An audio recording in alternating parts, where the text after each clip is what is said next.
Začínate s behom? Pozrime sa na 5 vecí, ktoré vám pri bežeckých začiatkoch budú postačovať. Nie je nič jednoduchšie ako začať s behom. Stačí vám odhodlanie, chuť, pár základných kúskov a môžete vyraziť za svojimi prvými kilometrami. Čo všetko budete potrebovať? Pozrime sa na to.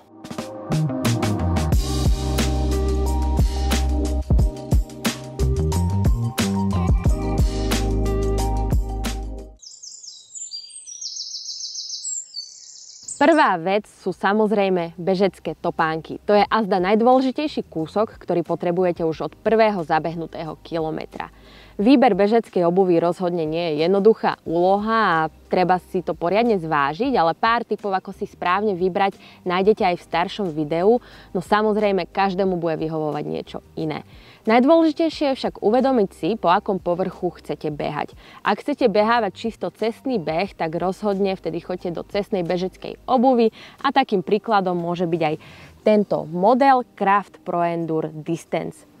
V začiatkoch však možno neviete, či budete behávať viac po teréne alebo viac po asfalte a pravdepodobne budete ten bežecký povrch aj striedať. Chvíľu pôjdete po nejakom lesnom chodníku, chvíľu po parku, zabehnete si niekde do mesta, po šotolinke, po rozbitejšej asfaltke a vtedy je lepšie siahnuť po nejakej univerzálnejšej bežeckej obuvi. S takýmto kombinovaným terénom si skvele poradí napríklad tento model, ktorý mám na sebe. Ide o trailovú obuv, ktorá ale nie je určená do extrémov ako ostré skaly, bahno a podobne, ale skôr na také jednoduchšie zmiešané traily, kde sa môžu striedať pokojne rôzne terény ako lesné cesty, šotolinky, poľné cesty a pokojne aj ten asfalt. Ak teda budete behávať kombináciu takýchto rôznych terénov, práve tieto topánky sa vám môžu hodiť.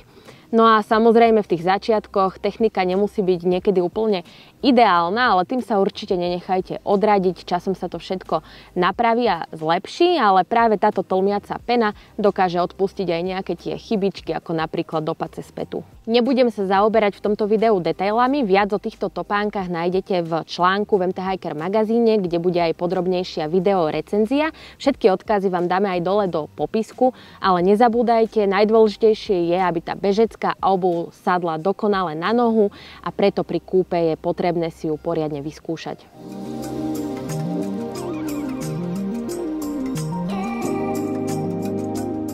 Druhá vec, ktorá býva často podceňovaná, no prispeje k celkovému komfortu, sú práve ponožky. Klasické bavlnené ponožky nemusia byť správnou voľbou, pretože noha sa v nich nadmerne potí, často spôsobujú pľuzgiere, odreniny a to pri behu určite nie je príjemné. Preto určite choďte do nejakých ponožiek z funkčných materiálov, ktoré zabezpečujú lepšiu ventiláciu, noha sa v nich tak potiť nebude. Rôzne modely bežeckých ponožiek sú často anatomicky tvarované, teda prispôsobené na ľavú a pravú nohu, no a nemala by sa v nich noha tak potiť ani tvoriť odreniny.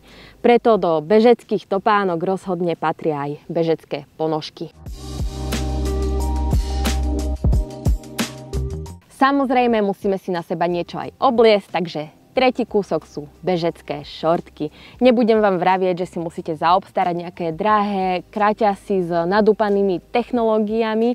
Vôbec tomu nie je tak a v podstate tie prvé kilometre zvládnete zabehnúť oblečený doslova, že v čomkoľvek. Najdôležitejšie je predsa pohodlie tých chodidiel, ale samozrejme práve nejaké funkčnejšie bežecké oblečenie takisto prispeje k celkovému komfortu a skôr či neskôr siahnete po nejakých bežeckých kúskoch oblečenia. Každému vyhovuje niečo iné, niekto preferuje voľnejšie strihy, niekto zase niečo obtiahnutejšie.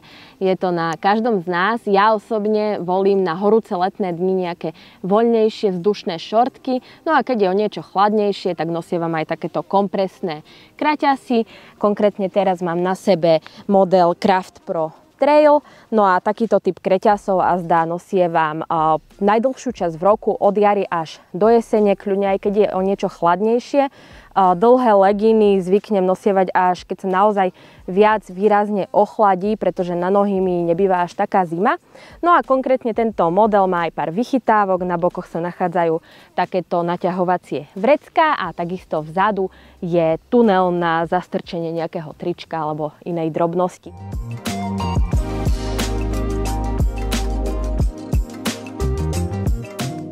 Štvrtá vec je tričko. Tu opäť platí to isté, čo pri kraťasoch, každému vyhovuje iný strih, ale rozhodne je dobre siahnuť po nejakom tričku z funkčných priedušných materiálov. K týmto kraťasom sa perfektne hodí napríklad aj rovnaké tričko zo série Craft Pro Trail, ktoré je veľmi ľahké, priedušné, funkčné a príjemné na telo. A taká drobná vychytávka je na ramenách, kde sa nachádzajú takéto pogumované pásiky, ktoré slúžia na to, aby bežecká vesta lepšie držala.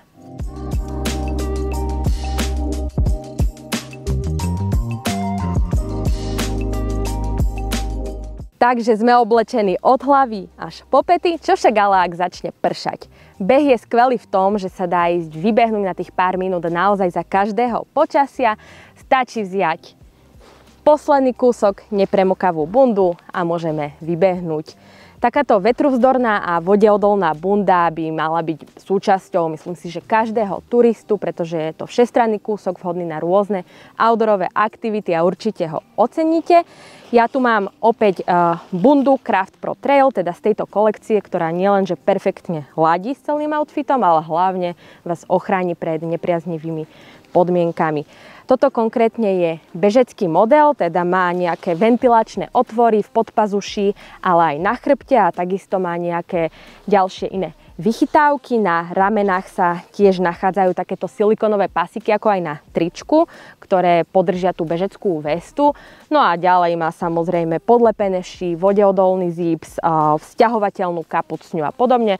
Čiže bunda je posledná, 5. vec a myslím si, že takto sme vybavení na beh úplne dokonale. Ukázali sme si 5 vecí, ktoré ak to s behom myslíte vážne, vrelo odporúčam. Všetko to boli kúsky od značky Craft a celý tento koncept je prispôsobený práve na trailový beh. Ide o koncept Craft Pro Trail, ale rozhodne to nie je len o týchto 5 veciach a celé to zahŕňa o mnoho viac variant a stále sa to rozširuje. Za mňa sú to kvalitné kúsky za celkom primerané ceny, takže ak sa vám takýto štýl oblečenia a vybavenia páči, určite odporúčam. Samozrejme, každému vyhovuje niečo iné a my sa vám vo viacerých videách snažíme predstavovať a ukazovať postupne aj viaceré značky, aby ste mali lepší prehľad a všetko to nájdete v MT Hiker shope, kde je bežecká sekcia s množstvom iných značiek a bežeckého vybavenia. Odkazy vám dáme aj do popisku, aj do článku, takže stačí si to pozrieť a vidíme sa na budúce. Ahojte!